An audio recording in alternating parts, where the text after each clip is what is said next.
নমস্কার, আমি প্রতিমা পিভিকে রান্নাঘর থেকে স্বাগত। আজ আমি তোমাদের করে দেখাবো কচুরমুখী। এটা সম্পূর্ণ গ্রামের একটি রান্না। আজও মনে পড়ে মা কাকিদের হাতের রান্না, এখনও মুখে লেগে আছে। এটা সম্পূর্ণ কম খরচে এবং সহজ পদ্ধতিতে এই রান্না। এটা হলো চ্যাং মাছ, কচুরমুখী দিয়ে রান্না করার জন্য ভেজে রেখেছি। আর নিয়েছি চুইর ঝাল, তেজপাতা, লঙ্কা বাটা। আর এখানে আছে গরম মশলা। এটা কাঠখোলায় ভেজে শিলে বেটে রেখেছি কচুরমুখীতে দেওয়ার জন্য। এবার আমি গ্যাসটা জ্বালিয়ে কড়াইটা বসিয়ে দিয়েছি।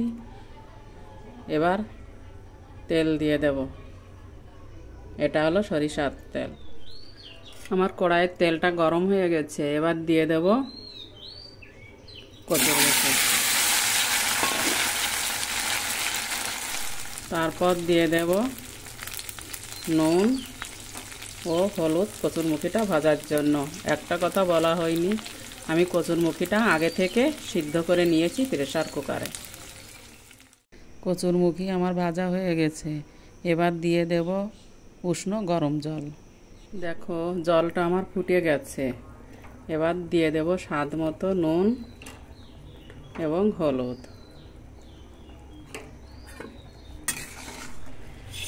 তারপর দিয়ে দেব ভেজে রাখা এই চ্যাং মাছ। আমরা এটাকে চ্যাং মাছ বলি, তোমরা কী নামে বলো একটু জানাবে। তারপর দিয়ে দেব বেটে রাখা লঙ্কা আর এই চুইর ঝালটা।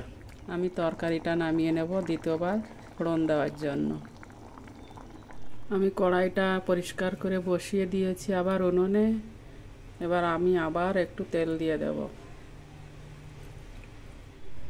তেল গরম হয়ে গেছে। এবার দিয়ে দেব জিরে। জিরেটা ভাজা হয়ে গেছে। এবার আমি উঠিয়ে নেব। দেখো জিরেটা উঠিয়ে নিয়েছি। এবার দিয়ে দেব লঙ্কা। তারপরে দেব দুটো তেজপাতা।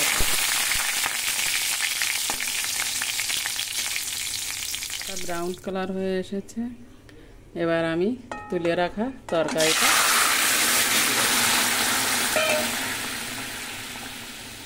এখানে আমি একটা কথা বলি, এখানে না দেব আদা, না টমেটো, না কোনো লঙ্কার গুঁড়ো, কাশ্মীরি লঙ্কার গুঁড়ো। একদম গ্রামীণ রান্না এটা। আগে যে কাঠখোলায় গরম মশলা ভেজে বেটে রেখেছিলাম আর জিরেটা উঠিয়ে রেখেছিলাম, সেটা আমি বেটে রেখেছি। বেটে এবার সেটা আমি তরকারিতে দিয়ে দেব। দেখো তরকারির কালারটা কত সুন্দর হয়ে এসেছে।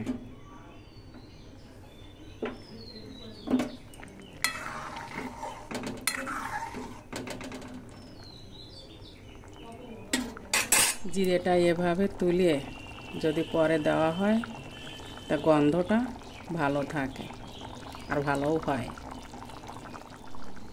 মাছ দিয়ে কচুরমুখী রান্নাটা প্রায় শেষের পথে। এবার আমি উঠিয়ে নেব আমার এই তরকারিটা।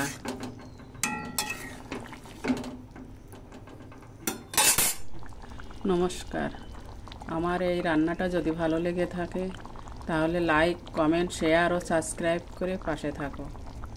আবার দেখা হবে অন্য কোনো রেসিপি নিয়ে। ততক্ষণ তোমরা ভালো থেকো, সুস্থ থেকো, এই প্রার্থনাই করি।